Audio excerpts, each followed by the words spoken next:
dive into the drama between CeeDee Lamb and former NFL receiver Cole Beasley.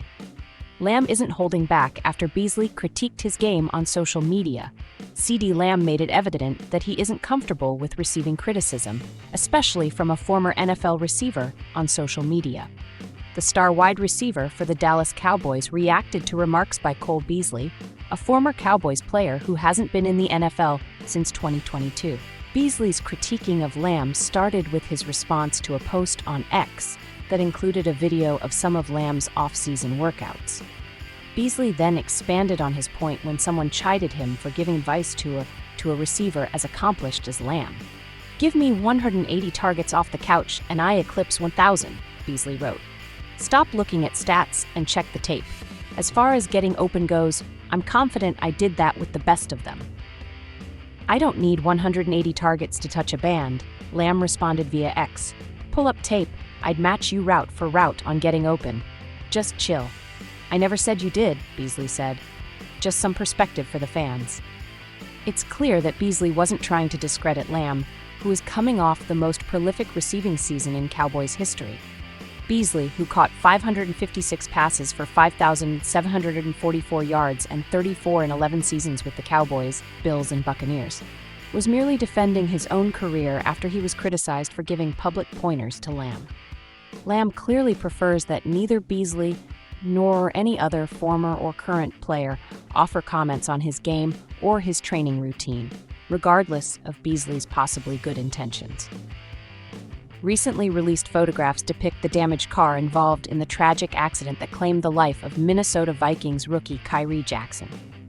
The fatal collision involving 3 vehicles took the life of the 4th-round NFL draft pick when 23-year-old Corey Klingman reportedly attempted a high-speed lane change and collided with Jackson's vehicle.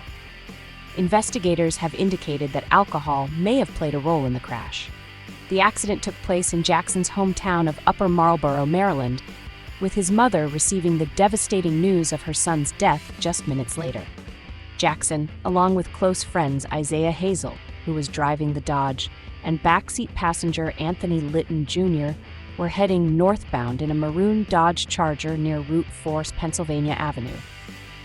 Maryland states are investigating a fatal crash that claimed 3 lives this morning in Prince George's County. Read a statement from the police. Investigators believe Klingman attempted to change lanes while driving at a high rate of speed when she struck the Dodge Charger and then struck the Chevrolet Impala. The Charger subsequently traveled off of the right side of the roadway and struck multiple tree stumps where the vehicle came to rest. Sadly, both Jackson and Hazel were pronounced dead at the scene due to the wreckage of the crash, while Litton Jr. was taken to a nearby hospital where he later died. Ebony, Jackson's mother, revealed that she was informed about the fatal incident around 4 a.m. Klingman had 2 passengers in his car at the time of the accident, while a Chevrolet Impala involved in the crash was driven by a lone motorist. Miraculously, all passengers from these 2 vehicles escaped the incident without injuries. Criminal charges are pending as the Maryland State Police crash team spearheads an investigation. Tributes have been flooding in for Jackson. Vikings coach Kevin O'Connell expressed his devastation, saying, "I am absolutely crushed by this news. Kyrie brought a contagious energy to our facility and our team. His confidence and engaging personality immediately drew his teammates to him. In our short time together, it was evident Kyrie was going to develop into a tremendous professional football player. But what was more impressive was his desire to become the best person he could be for his family and those around him. I am at a loss for words. My heart goes out to Kyrie's family, friends, teammates, and coaches." Vikings rookie quarterback and fellow 2024 draft pick J.J. McCarthy paid tribute, saying, "Too much ahead of him. Rest in peace to a phenomenal athlete, but more importantly, a really great man. See you in the next life, fam." Finding a couple of underrated players who can help round out your fantasy football lineups is almost mandatory if you want to win a championship, and the hunt for 2024 fantasy football breakouts is on. Managers everywhere are beginning their 2024 fantasy football draft prep now that NFL OTAs and mandatory minicamps are over, and NFL training camp is just around the corner. Fantasy football rookies like Caleb Williams, Marvin Harrison Jr., and Brock Bowers are all in line for big roles this year, but if they don't live up to the hype, you could be left with glaring holes in your roster. With a live updated set of 2024 fantasy football rankings, you can find under-the-radar fantasy prospects capable of outperforming their fantasy football ADP.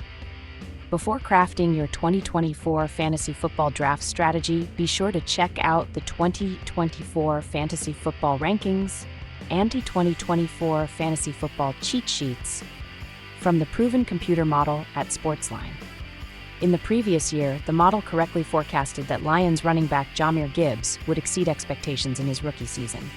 The outcome: Gibbs amassed 945 rushing yards and 10 touchdowns, in addition to catching 52 passes for 316 yards and a touchdown.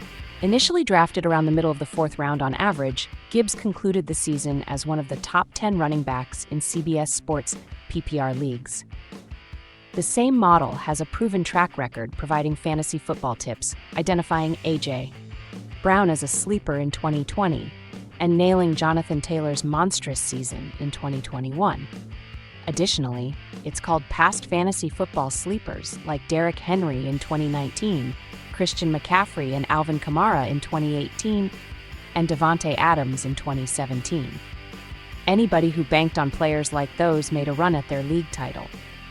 Travis Kelce appears to be getting emotional at Taylor Swift's latest Nod to Him during her Eras show. The Kansas City Chiefs player, 34, seemed moved as he watched Swift, 34, perform a mashup performance of Mary's song, So High School and Everything Has Changed at her final show in Amsterdam on Saturday, July 6th at the Johan Cruyff Arena, and was even spotted wiping his face several times during the performance. In a video posted by a fan account on X, formerly Twitter, Kelce stood in the stands filming his girlfriend performing on his phone, before swaying slowly to Swift's mashup performance. Kelce then clapped his hands above his head before continuing to watch Swift perform. Seconds later, Chiefs star Patrick Mahomes' wife Brittany Mahomes, who also attended the singer's final Amsterdam show with her husband, walked up to Kelce and appeared to check on him as he wiped his face and eyes once more. Following the final show in Amsterdam, Kelce and Swift, who sparked dating rumors in September 2023 and went public with their romance in October 2023,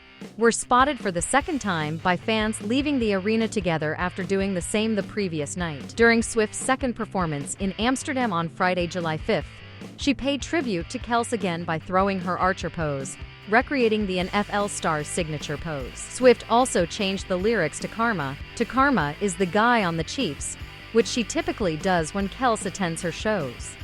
Indeed, during the July 6th show she once more made the Karma lyric change.